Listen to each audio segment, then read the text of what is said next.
nada, Flamengo pronto para enfrentar o Racing pela Libertadores. Salve nação rubro-negra, estamos chegando com todas as notícias do clube mais amado do Brasil. Com Léo Ortiz e Pulgar, o Flamengo está escalado para mais um jogo importantíssimo na temporada.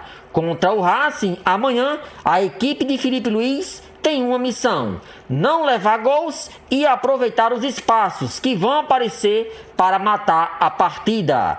Vocês estão confiantes na classificação? Chega, participe e deixe a sua opinião nos comentários. Vamos acompanhar tudo sobre o Flamengo agora. Ô Escobar, boa tarde para você, boa tarde a todos. Como você disse, eu já estou aqui em Avejaneda, na região metropolitana de Buenos Aires, no Cilindro, que vai estar completamente lotado amanhã. Quase 50 mil torcedores do Racing e 3 mil rubro-negros tentando rivalizar ali no áudio. Eu vou pedir para o Pedro Machado mostrar, antes da gente falar do time, o gramado do Racing, que está sendo cuidado, inclusive, nesse momento, pelos funcionários do clube. Ó, ótimas condições, um tapete bom para um time de toque de bola como o Flamengo. E aí, vamos falar da delegação rubro-negra que chegou aqui à Argentina ontem à noite, seguiu direto para o hotel. Agora à tarde tem a primeira atividade, às 3h30 da tarde, no Centro de Treinamentos do Defensa e Justiça, também na região metropolitana de Buenos Aires, um treino em que o Felipe Luiz começa a definir a equipe que vai entrar em campo amanhã contra o Racing. Na zaga, a gente já sabe que o Léo Ortiz está com a delegação, se recuperou daquele problema ligamentar no tornozelo direito e deve ser titular. A questão principal a ser resolvida está no ataque. Pedro fraturou o antebraço direito, não viajou com a delegação. E aí, quem será o substituto do camisa 9 do Flamengo? O Juninho é o único jogador da posição, mas ele tem jogado muito pouco. Contra o Fortaleza entrou em campo aos 43 do segundo tempo. Aí ele tem o Bruno Henrique também, que é um jogador que já disse que não gosta de jogar de 9. Então ficam aquelas opções de falsos 9, Plata, Carrascal e Arrascaeta. Amanhã a gente vai saber o que o Felipe Luiz escolheu, Escobar. Agora, bota aqui na tela os relacionados para esse jogo do Flamengo. A gente já vai mostrar também a chegada, a festa que a torcida do Racing fez. A gente vai mostrar tudo para você. Põe aí na tela. A gente já falou aqui, os relacionados do Flamengo, eles vão em ordem alfabética, tá? Alexandro, Alan, Ayrton Lucas, Bruno Henrique, Carrascal, Cleiton, Danilo, De Arrascaeta, De La Cruz, Diogo Alves, Emerson Royal, Eric, Everton Araújo, Varela, João Vitor, Jorginho, Juninho, Luiz Araújo, Léo Ortiz, Léo Pereira, Matheus Cunha, Michael, Plata, Rossi, Samuel Lino, Saul, Vinha e o Wallace Ian. Ele tá aqui. Vamos falar ponto por ponto. Eu vou começar falando do Juninho. Se torna uma opção para esse ataque? Como você acha que o Felipe Luiz vem? Conta pro pessoal qual é essa percepção do Juninho, porque a gente fala de improvisação, a gente fala de tudo isso e a gente tem aí, na lista dos relacionados, a gente observa um jogador que é da função, que é o Juninho. Você acha que ele vai ser uma opção pro Felipe Luiz ou Vene Casagrande? Fernandinha, a sua pergunta é extremamente pertinente, porque estamos falando de um jogador que é da posição, inclusive no começo do ano ele foi contratado para substituir o Pedro, no período que o Pedro estivesse ausente por conta da lesão no joelho. E aí o Pedro volta a se lesionar e a gente fica na dúvida de quando vai voltar. O Bruno Henrique vem publicamente e diz que não se sente confortável atuando nessa posição. E aí vem essa pergunta tão pertinente que você acabou de me fazer.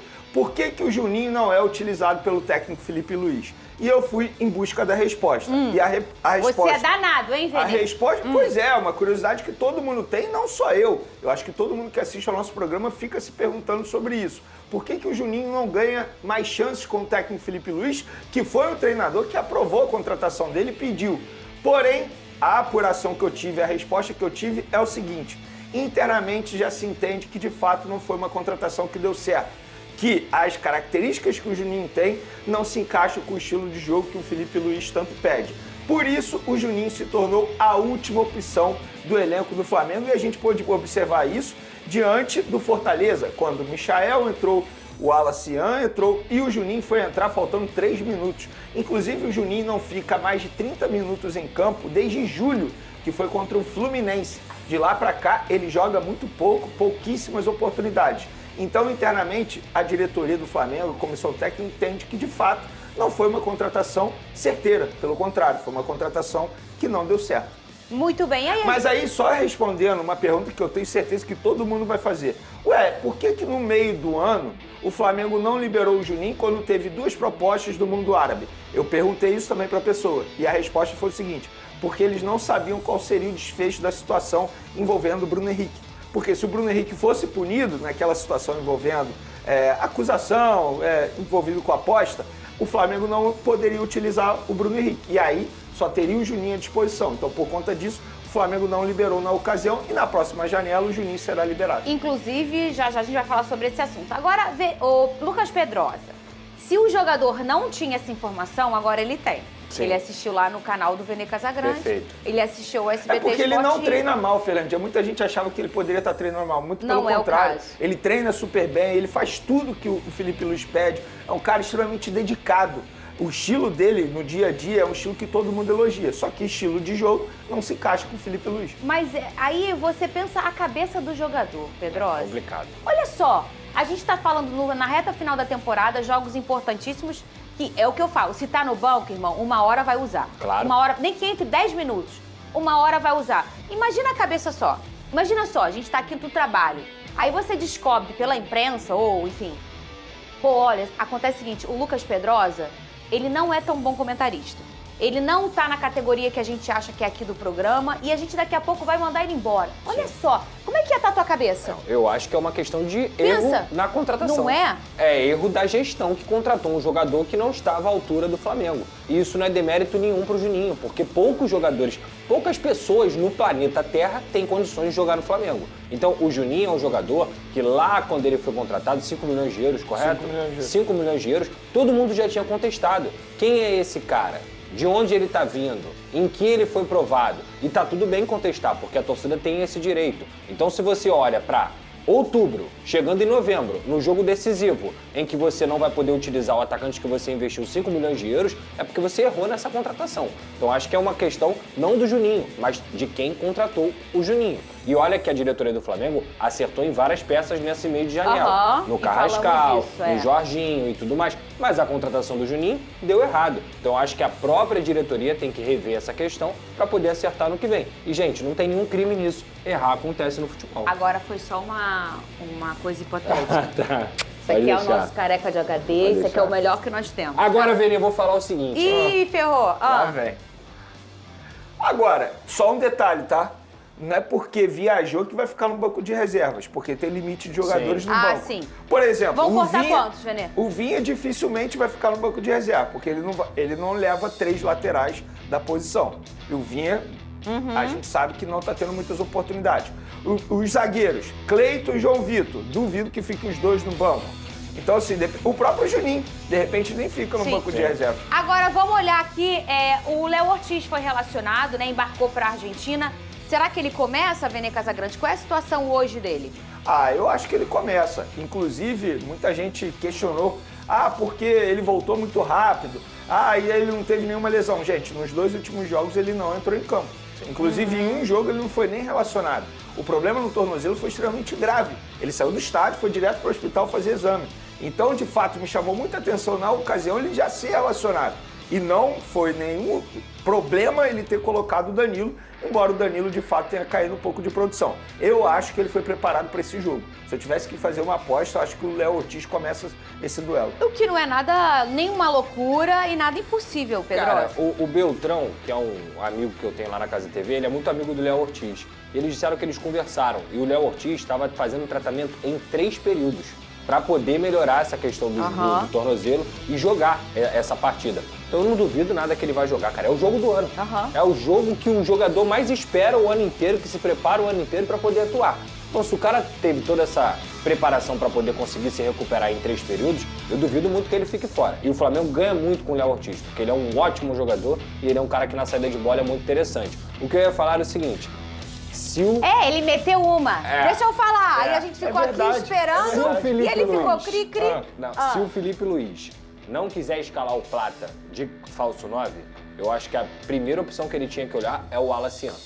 Mesmo sendo um jogo em que os nervos estarão à flor da pele, O Wallace Eu não escalaria. entrou muito bem contra o Fortaleza. Eu não. Eu posso falar Eu aqui não. como que eu escalaria o Flamengo? Eu olharia Eu pro acho Wallace, que o Felipe Luiz não vai fazer isso, tá? Eu não vejo o Felipe Luiz mudando o esquema tático dele. Mas eu escalaria Rossi, Varela na lateral direita, Léo Ortiz, Léo Pereira, Alexandre. Meu meio de campo, Jorginho, Pulgar, Saul, Arrascaeta. E os 2 jogadores no setor ofensivo, Carrascal e Luiz Araújo. Luiz Araújo, Plata não? Eu posso explicar por quê agora? Vamos lá. Na ausência do Pedro, quem mais finaliza gol e quem mais faz gol? No Luiz setor Araújo. ofensivo, depois do Arrascaeta, obviamente. Luiz Araújo. O Plata não vive um grande momento. O Carrascal vive um grande momento. E temos que pensar também no segundo tempo. O Gonzalo Plata, qual é uma das melhores virtudes dele, se não a melhor? A questão física. Ele é um cara muito intenso. E eu acho que essa intensidade vai ajudar muito no segundo tempo. E aí eu deixaria o Plata e o Samuel Lino como opção para o segundo tempo. O meu time seria esse. Porque eu acho que não adianta você improvisar um jogador como centroavante. O Alacian é um bom jogador. E ele O meu joga de medo centroavante. se ele fizer uma besteira, porque ele isso. já mostrou. Pedrosa, esse é o ponto. Tem Aquele isso. jogo foi da Copa do Brasil? Foi da Copa do Brasil. Contra o Bahia, que ele foi expulso, que levou Não, 2 e depois amarelos. quando ele perdeu um perde pênalti. pênalti. Então, Copa do Brasil. foi Atlético Mineiro, né? Isso. E aí ele também começa a criar confusão. E, gente, deixa eu falar uma coisa. Esse jogo contra o Racing, esse jogo no El Cilindro, esse jogo contra o Argentino, não é só você ser o melhor tecnicamente. É isso, Sim. concentração. Você tem que botar mental. a vontade na ponta da chuteira É e mais isso. do que isso. Você tem que estar com o mental tinindo. E aí a gente tem o provocador no nível do Daverson, por exemplo, que ele já amadureceu a provocação. Um cara super experiente, mas tem aquela coisa da catimbinha e aí dá certo. Agora, um filhotinho de catimba ainda não tá pronto. Mas vou te é falar. esse que destempera. E os caras sentem logo que ele é o falastrão e ficam em cima dele. Dá 10 minutos, é um vermelho pra conta. Eu concordo, mas assim, olhando o campo, o Alacian entrou bem contra o Isso é Chelsea. verdade. O Alacian entrou bem contra o Bayern de Munique, jogando uma Copa do Mundo. O Alacian, toda vez que ele esteve em campo com o Flamengo, que ele não se destemperou, ele entregou. Ele foi bem, ele apareceu. Então, assim, eu acho que tudo que aconteceu com ele também serviu de aprendizado. A gente soube que ele até foi buscar ajuda também psicológica para poder acertar isso. E eu acho que na partida contra o Fortaleza, se você for olhar o jogo do Flamengo, o time melhora quando ele entra. O time melhora quando ele aparece como centroavante, o time melhora quando ele começa a cair pelas pontas também. Então eu não tô falando para ele ser titular. Sim. Mas eu acho que era um jogador que deveria ser olhado com mais carinho pelo Felipe Luiz para ele poder ter oportunidade na ausência do Pedro. Como centroavante. Assim, Como eu acho que a centroavante. fala é perfeita. Tecnicamente, seria o 0-1, Sim. né? Sim. Eu acho que a questão esportiva ela vai muito Concordo. além só dessa parte técnica. Eu acho que, eu não sei, pelo tudo que a gente já viu do Alacian na temporada, Sim. ele já viveu um montão de coisa. Ele não tá ainda pronto. Eu não sei, talvez agora, porque às vezes também a pessoa dá uma melhoradinha, né, gente? buscou isso, né? Exato, dá uma melhoradinha de um momento pro outro, né? Eu confesso que eu fico com certo receio Eu de também escalar teria. o Alacian, porque eu acho que esse jogo vai Não ser que eu decisivo. esteja preocupada, né, Pedrosa? Não que seja um problema meu. Não. Mas enquanto apresentadora, eu tenho que dar a minha opinião. Eu entendo o seu lado. Fala o que você ia falar. Mas eu fico com um certo receio, porque eu acho que esse jogo vai ser decisivo justamente na postura do mental, no nível de É concentração. E o Alacian, eu fico com esse pé atrás. Agora, a melhor pessoa para fazer essa avaliação é o próprio Felipe Luiz. Não é nem o Alacian. E por que eu falo isso? Porque eu acho que o Flamengo, os jogadores do Flamengo, eles precisam ser um pouco argentinos nessa situação. E quando eu falo isso, não é feio não, tá, gente? Faz um pouco de catimba, porque o argentino faz isso na faz. Libertadores, na Copa Sul-Americana. O Rossi é argentino. É um cara que sabe como os argentinos iriam agir numa situação como essa. Exemplo, vamos inverter. Se o jogo fosse na casa do Flamengo, com o Racing ganhando por 1-0, como é que eles iriam fazer no começo do jogo? É óbvio que eles iriam catimbar. E eu não vejo o Alacian praticando esse estilo de futebol, pelo contrário. O Alacian ou o Juninho? Se eu pudesse escolher, Hoje. tecnicamente falando, o Alacian. O Alacian ou o Bruno Henrique? Hoje. Mas não dá... Não Se dá... eu pudesse escolher, tecnicamente falando, hoje, o Alacian mais tem o lado mental. É. E Esse sabe- lado e tem um mental me ponto. preocupa Eu só muito. E tem um queria, eu só ponto. queria trazer Sabe por quê, discussão. Pedrosa? Em um lance, ele pode pôr tudo a perder. Moa, tudo a ganhar. Ele é o tipo do cara... Tudo a ganhar. Ele é o tipo do cara Porra. que ele não vai ser o coadjuvante que tá na mesa da Helena, lá do Manuel Carlos, tomando Exato. café. Ou ele é o marido da Helena, ou ele é o inimigo da Helena. Perfeito. Ou ele vai sair do jogo herói. Herói, gol. Ah, meu Deus! Ou ele vai sair do Gente, gol não vale o do risco. jogo vilão. Ele Não nasceu pra ser Coadjuvante. o coadjuvante. Agora, Ele tem é um protagonista. detalhe. Agora, se esse menino afinar esse protagonismo dele, ele vai estar sempre pro lado de sair como herói e não como Vocês lembram só na o temporada vilão. passada, quando o Flamengo foi eliminado pro Peñarol, o que aconteceu? Dias antes, o Pedro se machucou. Na ocasião, o Tite não soube lidar com a ausência do Pedro. A boa notícia é, o Felipe Luiz hoje... Sim. Não estou dizendo que o Felipe Luiz é um melhor treinador que Tite, tá? Eu só estou dizendo que o Felipe Luiz hoje está mais preparado para essa situação. Porque ele não vai ter o principal jogador, que faz gol. Mas ele tem várias opções. Tem uma arte que fizeram especialmente pra você, o Gabriel. Pra mim? É. Não é possível. A gente tem uma arte aqui que mostra que o retrospecto do Flamengo contra o Racing em mata-mata não é bom. Cara, olha... Eu lembro por muito isso- bem disso. Por isso que eu gosto desse programa, muita informação. Em 2 oportunidades de mata-mata, o Flamengo foi eliminado pelo Racing. Opa. Isso aconteceu, Lucas Pedrosa, você de casa, que é torcedor do Racing, que aliás a gente tem um público muito... eu tava vendo, Tem. né? Tem uma galera que torce pro Racing, eu não sabia. Não, hoje e Nossa, amanhã é o hoje- Brasil inteiro. eu Quem andando- não torce pro Flamengo, torce pro Pedrosa, Racing. eu andando na rua, aí, pô, qual é o teu time? Pô, eu sou Racing. Eu falei, caraca, que legal. Eu nem sabia que tinha tanta essa cultura. Eles invadem o Rio, O é Rio, incrível. impressionante. 92, na extinta Copa dos Campeões, e em 2020 pela Libertadores. E se passar pelo Racing, será um feito inédito, Não, Lucas tem um Pedrosa. lugar aqui no Rio que com certeza isso é verdade. Búzios. Se você for a Cheio de Búzios, argentino. certamente Não, vai ter mas mais eu tô torcedor do falando, Racing. no Rio de Janeiro, por exemplo, eu fui descobrir, eu não sabia que o meu marido é Racing. Ah, tá. Eu fui saber outro dia. Eu achava que ele torcia pra time do Brasil. você, Pedro? Aí eu falei, caraca, Não, ele é eu- torcedor do Racing. eu fico- Que loucura. eu fico Tinha impressionado. camisa, tinha bandeira, tinha um monte de coisa lá em casa. Fico Eu falei, impressionado com esse fenômeno. é impressionante, Pedrosa. Eu fiquei de bobeira. Esgotou a camisa nas lojas. Eu fiquei de bobeira. Olha aí, ó, Supercopa dos Campeões, como eu falei, em 92, jogo de ida 3x3, jogo de volta 1x1. E aí o Flamengo foi eliminado. Oitavas da Libertadores em 20, 1x1 jogo de ida, 1x1 jogo de volta. A gente até mostrou esses números como o empate era muito protagonista nesse confronto, né? E aí o Flamengo perde nos pênaltis e é eliminado. E olha a festa, eu tô falando pra Ó, você. olha lá.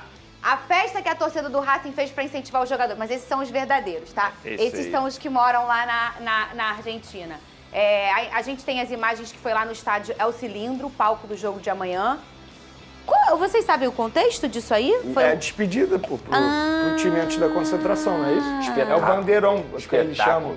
Isso aí. Cara, Gente, assim- olha só. Eu acho muito engraçado, Pedrosa. E agora, falando um pouquinho sério... Eles sabem fazer festa. Não, sabem. Mas eu, como locutora do estádio, acende um sinalizador num jogo de Libertadores. Não pode. O meu rádio toca. Por favor, locutora, anuncie. Eu fico, por favor, não acenda um sinalizador, vai prejudicar o Botafogo. Aí toma uma multa.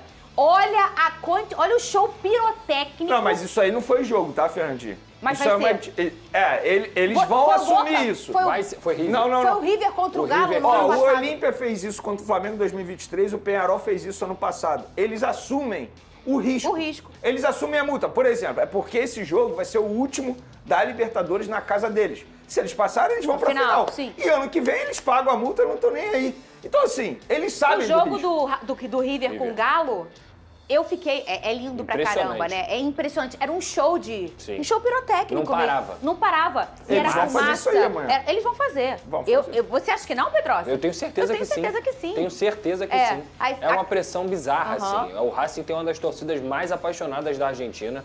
É uma torcida muito, muito fiel e que sempre lota o cilindro. Sempre lota o cilindro. A questão é que agora eles ainda vão quebrar esse protocolo e a pressão vai ficar ainda maior. Cara, eu tô brincando aqui, mas falando sério, o time do Flamengo vai ter que ter realmente uma força mental muito grande. Aham. Eu acho que o melhor caminho é eles desfrutarem desse momento. É eles olharem pra isso não com medo, mas como um privilégio de você estar disputando uma semifinal de Libertadores na Argentina e vivendo essa experiência. Se não encarar dessa forma, cara, vai sentir. Foi o Saul. Isso- Foi o Saul que falou. isso me lembra foi contra o muito- Estudiantes. Ele... Não foi o Saul? Foi, ele falou também. disse... Ele é espanhol, né? Isso. Nunca jogou uma Libertadores. Ele falou, eu fiquei encantado Sim. com a torcida, com a forma como... Eu tava desfrutando. Ele falou exatamente isso, Pedrosa. E ele foi um destaque desse Tem jogo, que né? desfrutar. Tem uma declaração que eu acho muito relevante de um brasileiro, que é o Emerson Sheik. que perguntou para ele, você não sentiu medo quando você foi encarar o Boca Juniors na final da Libertadores? Ele falou, medo? Medo eu sentia na minha infância, quando eu passava perrengue na minha vida. Lá eu estava desfrutando. Foi exatamente a palavra que o Pedrosa mencionou. E sobre a festa da torcida do Racing, não sei se vocês tiveram a oportunidade de ouvir supostamente um áudio vazado do treinador do Racing falando exatamente isso tudo. Eu, como jornalista, não tenho como cravar que esse áudio é dele. Sim. Mas já se tornou verdade entre os torcedores do Racing e eles vão fazer isso. Porque no áudio, só para contextualizar, ele diz, a gente vai para matar, não no sentido literal da palavra, é partir para cima dos jogadores do Flamengo e a gente vai assumir todos os riscos de multa, a gente vai pagar todas as multas e a gente vai fazer uma linda festa no estádio. Então, vai ser isso aí, exatamente isso aí que está acontecendo. É o jogo da vida. Eles têm o quê? Uma Libertadores, né? O futebol, mais do que um simples esporte, é também um território repleto de crenças, misticismo e histórias que ultrapassam as 4 linhas. Em Avellaneda, na Argentina, a trajetória do Racing Club é um exemplo perfeito disso. O time, um dos mais tradicionais do país e atual adversário do Flamengo na semifinal da Copa Libertadores, carrega há décadas uma lenda que tenta explicar o longo período de fracassos e sofrimento vivido após anos de glória. Trata-se da famosa Maldição dos 7 Gatos, um episódio que se mistura com superstição, rivalidade e o folclore do futebol sul-americano. No começo do século passado, o Racing era sinônimo de sucesso. Ganhou o apelido de La Academia, pela qualidade do seu futebol e por ser considerado um modelo a ser seguido. Entre 1913 e 1919, o clube conquistou 7 títulos nacionais consecutivos, 5 deles de forma invicta, algo extraordinário mesmo para a época. Décadas depois, voltou a brilhar no cenário internacional. Em 1967, venceu o Celtic, campeão europeu, e tornou-se o primeiro clube argentino a conquistar a Copa Intercontinental. Naquele momento, o futuro parecia promissor. O Racing possuía uma equipe que havia ficado 39 jogos sem perder entre 1965 e 1966, e que acabara de se consagrar campeã da Libertadores e do mundo. Mas o sucesso do Racing despertou sentimentos sombrios em seu maior rival, o Independiente, clube vizinho de Avellaneda. Enquanto o Racing celebrava conquistas, o Independiente acumulava frustrações. Perder as 2 finais da Copa Intercontinental em 1965 e 1966, ambas para a Inter de Milão. A rivalidade, já intensa, tornou-se combustível para uma história que atravessaria gerações. A lenda diz que, tomados pela inveja e pela raiva, torcedores do Independiente decidiram recorrer a forças sobrenaturais, com a ajuda de uma bruxa da região e de um vigia noturno do estádio do Racing, que simpatizava com o rival. Teriam invadido o cilindro de Avellaneda para enterrar 7 gatos mortos. 6 deles foram colocados sob uma das traves do campo, e o 7º, segundo a história, foi enterrado em um local secreto, impossível de ser encontrado. O objetivo era amaldiçoar o Racing e inverter o ciclo de sorte e sucesso que o clube vivia.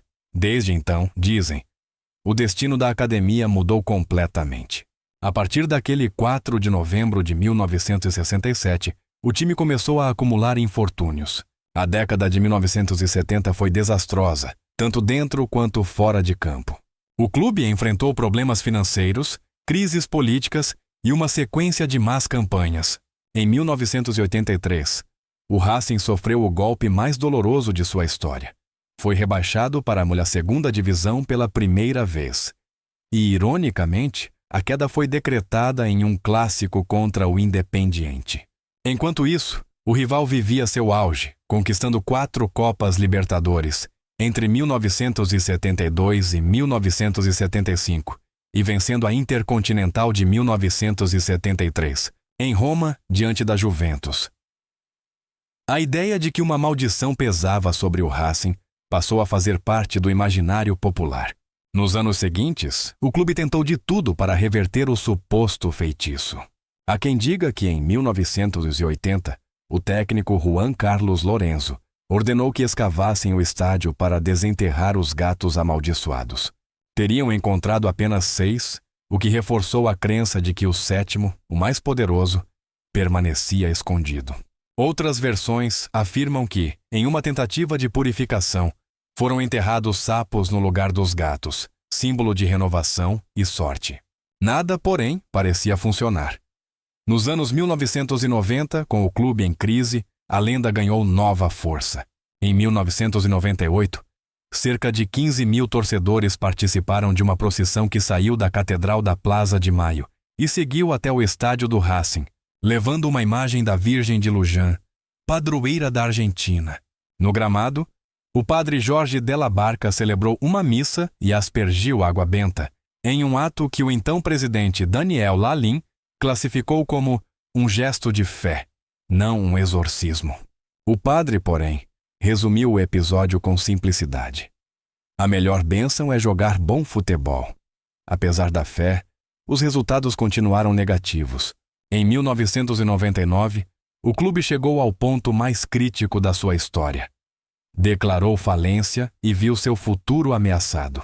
Parecia que a maldição se mantinha viva e que nada poderia salvar o Racing. No entanto, como toda boa história de superstição, o destino deu uma reviravolta.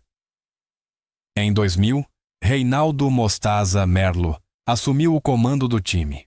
Conhecido por sua personalidade supersticiosa e por acreditar em sinais e rituais, Merlo levou ao clube uma nova energia. Durante reformas no estádio, trabalhadores demoliram uma área cimentada atrás de um dos gols e, segundo relatos, encontraram o 7º gato. Verdade ou coincidência, a história se espalhou rapidamente entre os torcedores. Pouco tempo depois, o Racing voltou a vencer. Em 27 de dezembro de 2001, após 35 anos de jejum, o clube se sagrou campeão argentino. Para a torcida, aquele título significava mais do que uma conquista esportiva. Era a prova de que a maldição havia sido quebrada. Um detalhe curioso reforçou o simbolismo. A poucos metros do estádio existia uma pizzaria chamada La Mufa, palavra que em espanhol significa má sorte. No mesmo ano em que o Racing voltou a ser campeão, a pizzaria fechou as portas. Para muitos torcedores, era o sinal definitivo de que o azar havia sido enterrado junto com o último gato. Mesmo com o renascimento, a lenda dos 7 gatos nunca desapareceu completamente. Alguns acreditam que tudo não passou de uma coincidência e que o declínio do clube se deveu a fatores mais concretos, como má gestão, dívidas e instabilidade esportiva. Outros, no entanto, preferem ver na história uma metáfora da luta do Racing contra as adversidades e uma explicação mística para o longo período de sofrimento. De um jeito ou de outro, a maldição virou parte da identidade do clube, um símbolo de resistência e paixão. O retorno do Racing ao protagonismo foi gradual. Depois do título de 2001, o clube voltou a levantar troféus importantes, como os campeonatos argentinos de 2014 e 2019. Aos poucos, a academia recuperou o respeito perdido e voltou a figurar entre os grandes do continente. A superstição, porém, continua viva no imaginário popular e ressurge sempre que o time enfrenta momentos decisivos. Agora, na semifinal da Copa Libertadores, o Racing tem pela frente o Flamengo. O time brasileiro venceu o jogo de ida no Maracanã por 1-0. E a decisão será em Avellaneda, no mesmo cilindro que um dia teria sido palco da maldição. Para os torcedores mais supersticiosos, o estádio ainda guarda resquícios do passado sombrio, e cada jogo decisivo ali carrega um peso simbólico. O confronto entre Racing e Flamengo também remete a lembranças recentes. Em 2023, as equipes se enfrentaram na fase de grupos da Libertadores e empataram por 1-1 na Argentina. Naquela partida, Gabigol marcou um gol histórico e se tornou o brasileiro com mais gols na história da competição. O atacante também chamou a atenção por uma resposta irônica às críticas sobre sua forma física, afirmando que, em casa, só recebia elogios e que o pessoal tinha inveja. Do outro lado, o técnico Jorge Sampaoli, então comandante do Flamengo, foi vaiado e insultado pelos torcedores do Racing, que o chamavam de traidor. O ressentimento vinha desde a Copa do Mundo de 2018, quando Sampaoli dirigia a seleção argentina e deixou de convocar 2 ídolos locais, Lautaro Martínez e Ricardo Centurión, ambos formados no Racing. A tensão foi tamanha que, após o jogo, A entrevista coletiva do treinador foi marcada por provocações da imprensa argentina. Esses episódios mostram como o estádio do Racing carrega um simbolismo especial. Para alguns, é o palco da fé e da paixão. Para outros, um lugar marcado por superstição e mistério.